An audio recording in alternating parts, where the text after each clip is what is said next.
Hi everyone, welcome to WrestleMania's Basement, Past Punch Review, SummerSlam 1994. I am Joe, and to the left of me is Leslie Nielsen's biggest fan in the wrestling industry, Pat Young. Yes, I am Leslie Nielsen's biggest fan. It just wasn't a good day on August 29th, 1994. But I'm standing by to Leslie Nielsen. I am. Well, anyway, let's get straight to it, so I can mumble on for about 30 minutes.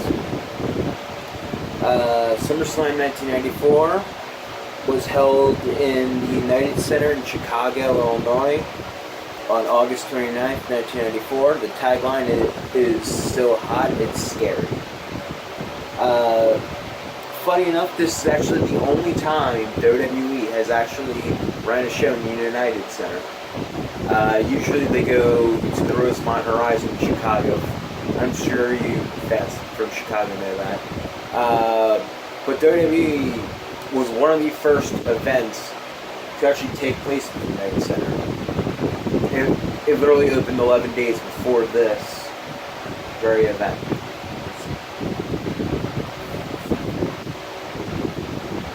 From the United Center for okay. For the holidays. It's like the first one, I think. and maybe one of two, if not the only one. My fact checker will look it up. We open up. Macho Man. Oh, and before I actually go on, I forget.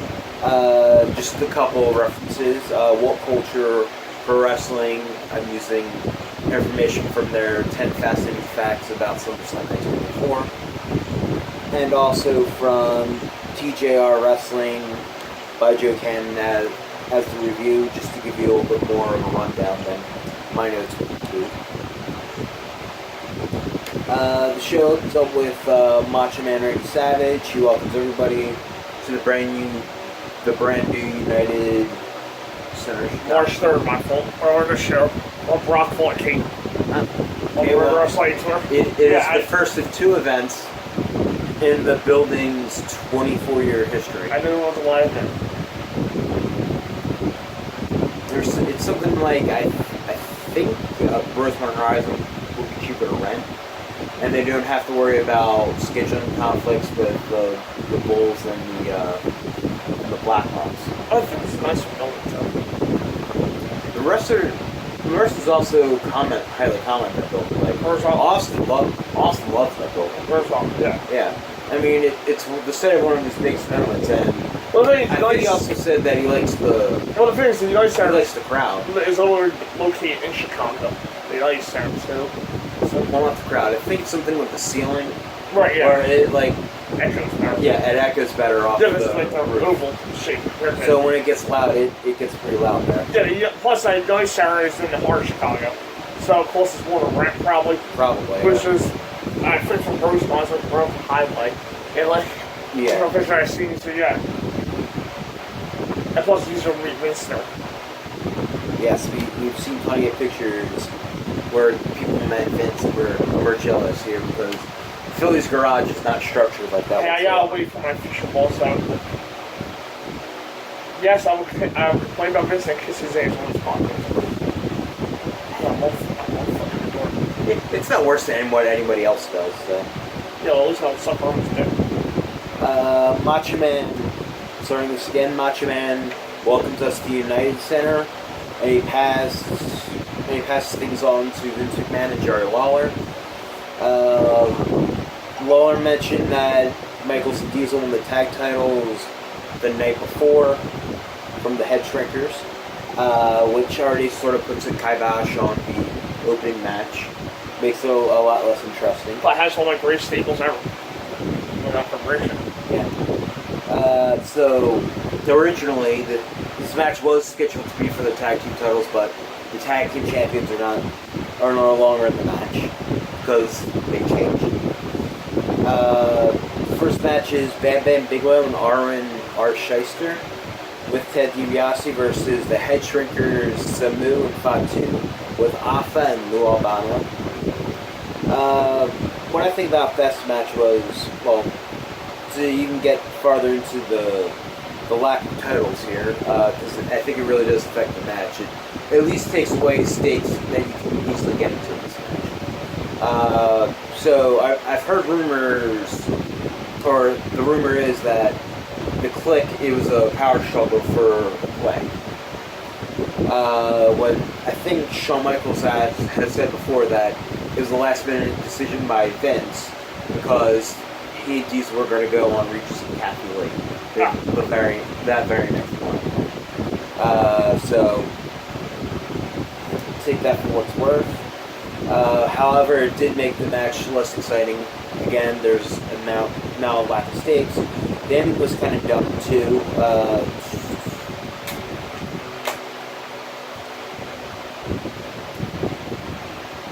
DiBiase distracted the ref to prevent a count. Bigelow went after Albano on the apron.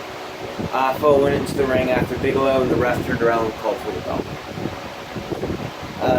The match only went about 7 minutes, and all four guys didn't really seem to gel whatsoever. And to me, it was an odd choice for an opener. You could actually probably shove this. I know everyone hates bathroom matches, but you probably could shove this in between the cage match and the main event with how they structured the card. I think one of the next two matches could easily fit the spot. But I think it was just sort of okay enough to be alright. I ended up giving the match a D.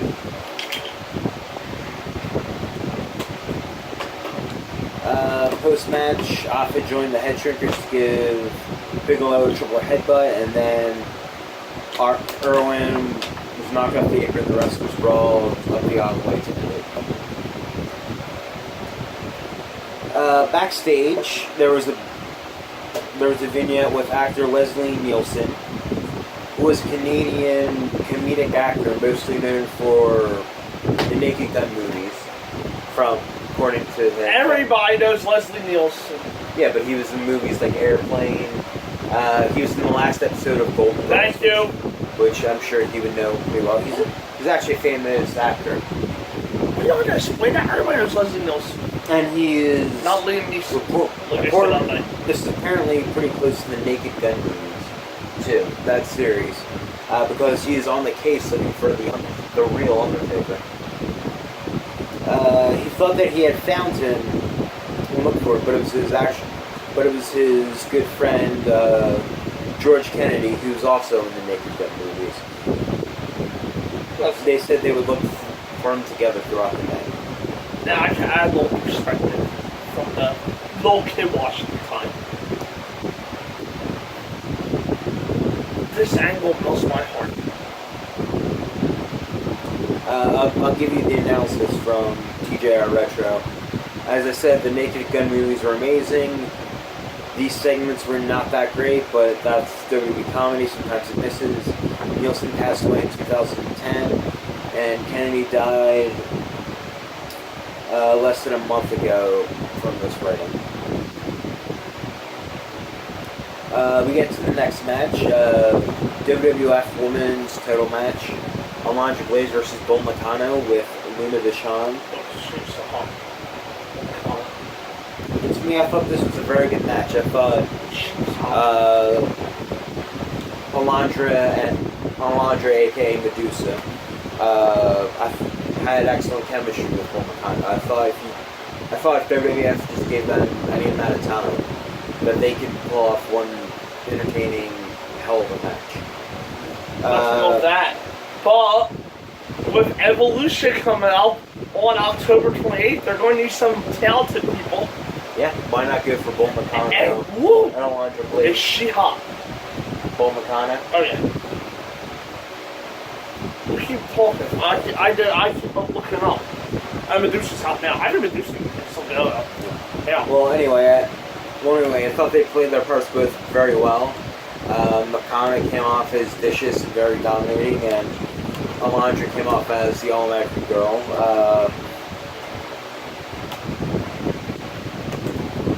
Alondra kicked Luna off the apron, who I believe had just distracted Nakano, and then hit a bridging German suplex for the win after 8 minutes. Yeah, I thought this match was very good, and I thought both women did very well for the time they were given. I ended up giving this match an A-. Oh, wow. Oh, she is hot. I would not lie to you about hot girls. Yeah. You should get a look at this. Yep. That is Bull Nakano. Yes. I know, amazing, right? That may or may not still be Bull Nakano. I like that. Reunited. Oh, and a fun fact for this match. What Culture actually said it a little wrong, though. They said it as Bull Nakano is the first Japanese-born wrestler in WWF history to contend for the title on a pay-per-view. When I believe that's actually the Jumping Bomb Angels. However, she's the first singles Japanese superstar to contend for a title on a WWF pay-per-view. She's also the first Japanese superstar to hold a championship. Yeah. Right. I think you're right. I'm a single star, I think. Well, Hulk Hogan. Who wrestled in Japan.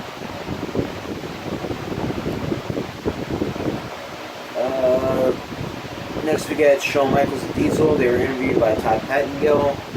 They're the tag champions, and Diesel's the Intercontinental champion. They were heels, so Michaels bragging about having so much gold. Diesel said maybe his name should be Midas because everything he touches turns into gold. He said he likes where they are. He told Razor Ramon it's not going to happen tonight. Michaels said, "You're lifting up your shirt apparently." I have white.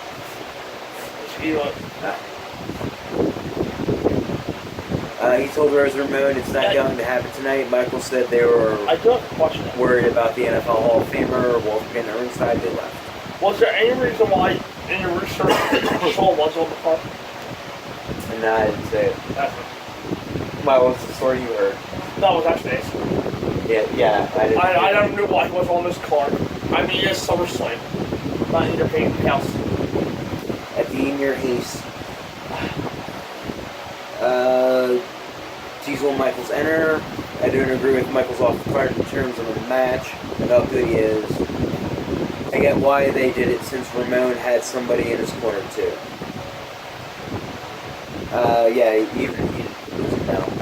Walter Payton was a Chicago Bear running back. Very legendary one. He's a very big celebrity in Chicago. It's actually just after retiring, and his nickname was Sweet. One of my favorites of all time. And funny, well, kind of, not really fun, but kind of more depressing fact. Walter Payton would actually die in 1999 at 45 due to liver disease. However, he is considered one of the most liked football players ever. So, WWE Intercontinental Championship, Diesel with Shawn Michaels versus Razor Ramon with Walter Payton.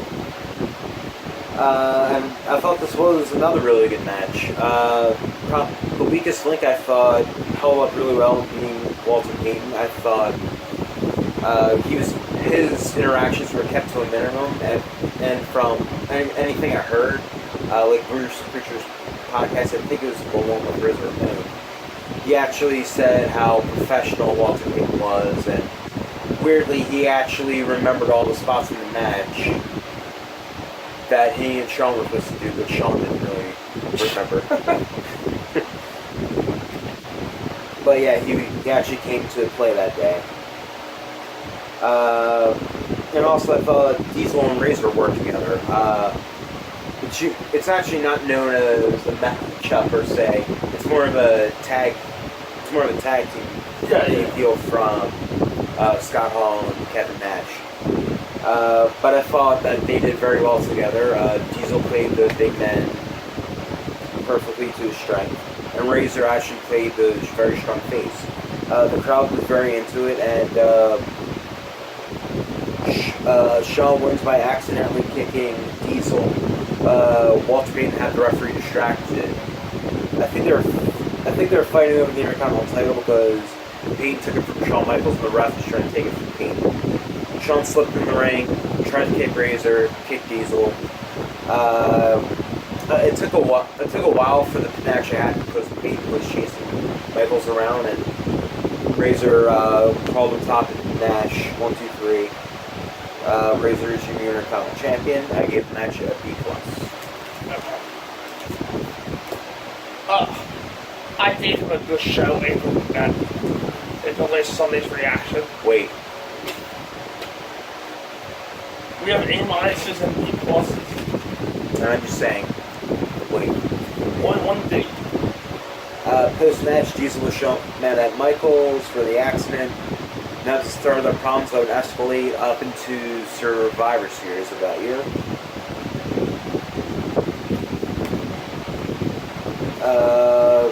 Macho Man Randy Savage was shown on camera again, congratulating Razor for the Intercontinental title. Notice the use of Macho Man Randy Savage. Up next, it would be the promo for Tatanka and Lex Luger. They're interviewed by Todd Pettengill on the back. He read some WWE opinion poll on the hotline with 54% of the people thinking that Luger sold out to Ted Dibiase. Tatanka said everybody's going to find out Luger sold out. They showed clips of things that happened in the build to the match with Tatanka saying that Luger sold out but to Dibiase. He left their match while Luger said he didn't sell out. I know this guy's opinion on it because I actually wasn't alive to see the build up to the feud.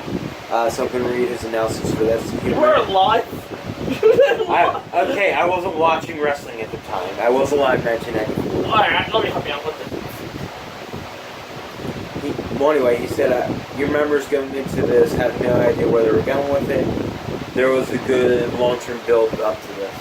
I remember going into it and I had no idea what they were doing. I just remember Native American Tatanka.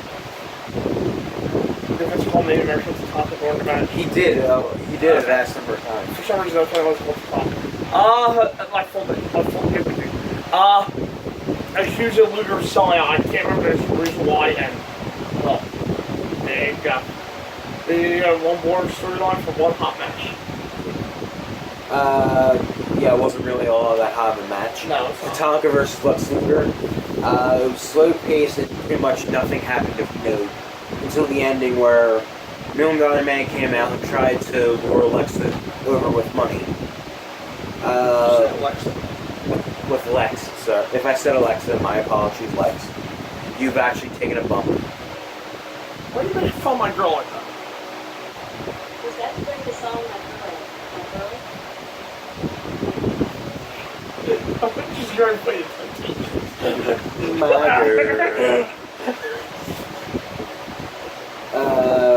Anyway, Dibiase walked down with a bag of cash in his hand.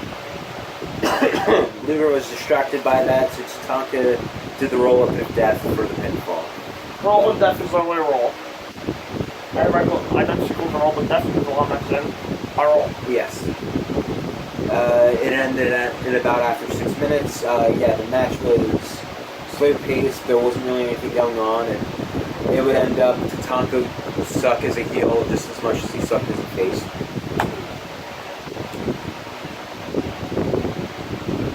You know it's true. Native American Tatanka does not suck. It's not our fault. Anyway, post-match, Luger argued with Tatanka as Luger argued with Dibiase and even kicked the money away. Tatanka attacked Luger from behind with punches and chops. Vince's quote, "It was a setup." Lawler denied it. Tatanka hit the end of the trail Samoan drop finisher on Luger twice. Dibiase hugged Tatanka and the crowd booed them. Dibiase was laughing about it while Lawler said, He was the smartest man in wrestling. We were sold a beating in a big way, even though Tatanka's offense was pretty weak. Then Tatanka went back to the ring and put the $1 Million Dream on people. But Tatanka is very fun to be. He's right now in the middle of a hotly contested rivalry with Scott Steiner. Well, anyway, that's nice. The match gets enough. You're acting like Tatanka is something. Gorilla Monsoon is showing on the WWF hotline waiting for Tatanka and Dibiase. As we go to the next match, Jeff Jarrett versus Mabel. Whoop, there it is. That's what I was now. Originally, this match was actually supposed to be Jarrett versus Doink. Jarrett. Damn, you got screwed. Yeah, I know. Jarrett in their build-up to SummerSlam had actually kidnapped Dink. But for some reason, Mabel revealed later on that it was supposed to be Jarrett and Doink, but it ended up being him last minute. There's really no reason as to why. But we do get the perennial match of the year between Mabel and Jeff Jarrett. No offense to Jeff Jarrett. Or Mabel. No offense to Jeff Jarrett. But pretty much, yeah, this was a bad match.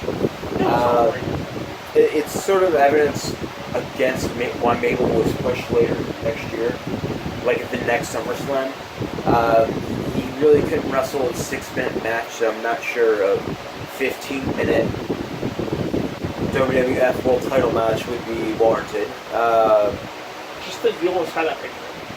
Pretty much the only good of this I can pull out is at least Jarrett got the win. After Mabel missed the sit-down splash, Jarrett went on top of him, grabbed his leg, and covered him for the pin. Someone question was that the right result? Yes, that was very much the right result. The match got that. Thank you. Hey, Jarrett has a match like this on my show too. The search for Undertaker continued with Nielsen and Kennedy by the entrance. They turned around to see a purple light tease into that it was the Undertaker, and then they went back, and then they went back to the back again. Next to it, they started airing an excellent video package for Owen and Bret Hart's feud. It showed that Owen won the King of the Ring tournament with Jim Neidhart's help, the WrestleMania match, and even why Owen turned on Bret.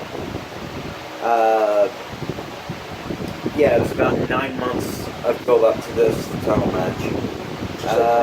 Yeah. And while the cage, we go to the arena, and while the cage is still being set up, it's the blue bar cage too. So very classic stuff. I miss that cage. I miss it too. But while they're still sitting at the cage, Vince and Jerry Lawler interview the Hart family to pretty much build up more of the feud between Owen and Bret, and pretty much get some time going before they can actually have the match. They interview the entire family from Davey Boy to Stu and Alan, and Jim Neidhart, who is also sitting behind British Bulldog. And British Bulldog, in my opinion, looked like a very buff Kenny G. Yeah, I remember. With them and the suede with the beige dress on. Yes. Yeah. And pretty much everyone is for Bret, except for Stu and Alan, who are neutral, and Neidhart, who's completely in the Ellen camp. What's Ollie doing? No, he's sitting by himself. Oh, damn. Bret was interviewed by Todd Pettengill. It's noted that Bret was dealing from strep throat. Bret said he doesn't hate Owen, he never did. The only problem is that Owen is jealous, and it's a horrible thing. Bret thinks that it's Jim Neidhart They started all this stuff. Brett said it's like a caged animal now, so this has to end. Brett spoke about how he's tried to end it, but now he sees this is it. He ended it by saying he's going to beat Owen, and he hopes Owen can live with that. And I do agree with this guy. That I watched, it was a decent promo from Brett. Maybe not the most dictated or fancy promo you'll see, but I think he got the job done. I think his 97 works specific. Oh yeah, that's fair to say that. Yeah, but yeah. In this cage match, it is escape only. Steel cage match for the WWF World Heavyweight Championship. Bret Hart versus Owen Hart. Best cage match in WWE history, bar none. Don't act. I thought it did what Braun Strowman, Kevin Owens. I thought it did what it was supposed to. And usually the rules are more fun in a cage match when you're trying to escape it instead of pinning. That's what I try to tell everybody. Everybody else is weird. And then when somebody else says it, they all say it makes sense. I always say cage match should be escape only. Yeah, you should try to escape the cage through the door or over the top. There should be no pin or submissions in a cage. I agree. Oh, I think you close up on me. No. Oh, I got issues. But I got World War III, so yeah, I have a lot of issues. Anyway, this also felt a lot like a fight too, but you're not going to see a lot of fancy high-flying spots, particularly because it's 1994 and because this match doesn't really call for it. I thought they gave it an amazing length of time. They just let Owen and Brett go out there for 30 minutes inside a cage, and I think both men gave their all. Funny enough, Brett was actually told beforehand that it was actually supposed to be his and Ellen's last match together, which it would happen a couple times. It would happen a few times after that.